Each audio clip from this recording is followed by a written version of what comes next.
लोग उसे बस किसी तरह मारना चाहते थे। ये बदरिया जो कभी किसी का समोसा तो कभी किसी की रोटी चुरा लेती थी, क्योंकि उसके भूखे बच्चे उसका इंतजार करते थे। एक दिन बदरिया किसी के घर से संतरा चुरा लेती है।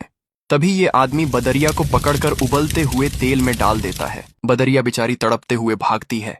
इधर बदरिया का पति किसी की परवाह नहीं करता था। बदरिया जो चुरा कर लाती वो खा लेता और बस दिन भर सिगरेट पीता रहता था। लेकिन आज बदरिया कुछ चुरा नहीं पाई, तो बदरिया का पति उसको बुरी तरह मारता है और फिर खौलता हुआ गर्म पानी डाल देता है। बदरिया बेचारी बिलबिला जाती है। इधर बच्चे ये सब देखकर बहुत रो रहे थे, तो बदरिया बच्चों को अपनी छाती से लगाकर सुला देती है और फिर वह रात भर रोती है, क्योंकि उसके बच्चे आज भूखे सो गए। और सुबह होते ही बदरिया फिर खाना लेने जाती है। तभी उसका सिगरेट बाज पति उसके एक बच्चा को बाजार ले जाकर मांस की दुकान पर बेच देता है। इधर जब बदरिया घर आती है तो एक बच्चा कम देखकर घबरा जाती है। बच्चे रोते हुए माँ को सब बता देते हैं। माँ दौड़ते हुए मांस की दुकान पर आती है, लेकिन बच्चा अब नहीं था।